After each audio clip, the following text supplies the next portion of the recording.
burning in hell. From the president to the pundits to the person on the street, everybody I've heard who's been celebrating the death of ISIS leader al-Baghdadi has been emphatic that this is how he's spending eternity. Given the unspeakable evil that he's responsible for, I'd be hard-pressed to disagree. But as just as this verdict of ours is, there are several things that are deeply troubling about our reaction to his death. First, we seem to be rejoicing just a little too much in his trip to hell. If God's desire is that all people be saved, then isn't it God's desire also that al-Baghdadi be saved? Hint, hint, this is a rhetorical question.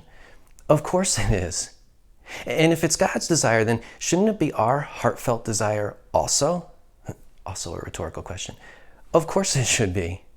Yes, we should rejoice always and everywhere in the defeat of evil. God certainly does. So it is good and right that we should celebrate. We should be giving high fives and fist pumps over the fact that al-Baghdadi has been vanquished from the face of the earth, that he's no longer capable of doing the evil that he did. But at the same time, we should also lament the loss of his soul. God certainly does.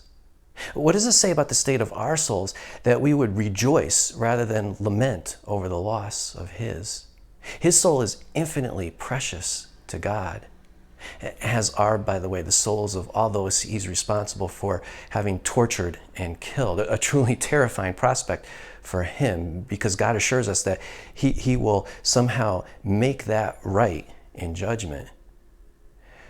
But for a child of God, for somebody who's been grasped by Christ, we should lament, genuinely lament, the loss of any soul, including somebody like al-Baghdadi.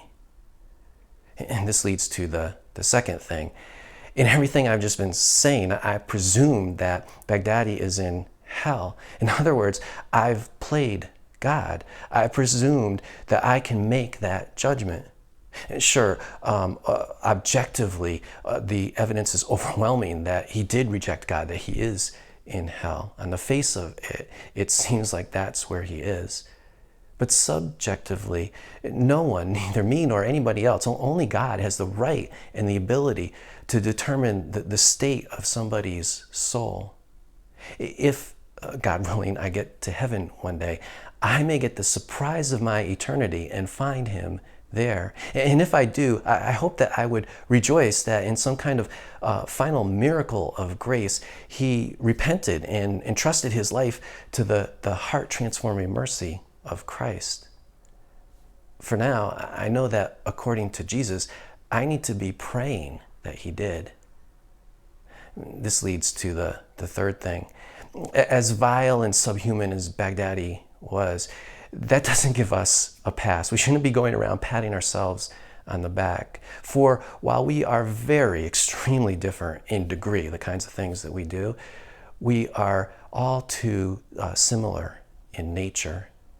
If al-Baghdadi is in hell, as seems very likely, it's only because he aligned himself so completely with the evil that he was doing that at some point he became that evil. It overtook him, it consumed him, it became his very identity. And by nature, that kind of evil can't be in the presence of God. For obvious reasons, it's eternally excluded. We like to think that there's a difference between who we are and what we do. That's why when we deliberately do something harmful, something we feel deep guilt and shame over, we'll say something like, that's not the real me.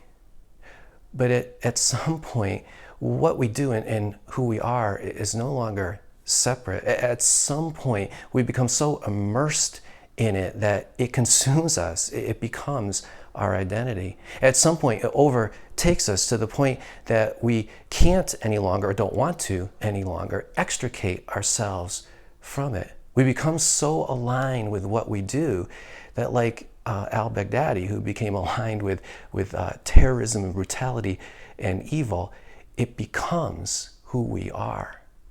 And the truly terrifying thing is that if we align ourselves with anything but God and his radical love, if our lives orbit around anything but him, but Christ, then we have excluded ourselves from him. You don't have to be an al-Baghdadi to reject God. But know this, know that if your life does revolve around him, if he is what your life orbits around, Christ and his love, then he has assured you that you have an eternal home with him in paradise. So where do you think al-Baghdadi is spending eternity? I'd love to hear what you think. You can go to the Contact EJ page of the Raising Jesus website and leave your comments there. You can leave any other comments or questions there as well. Also, if you haven't had a chance to yet, please like our Facebook page and subscribe to our YouTube channel. Thank you.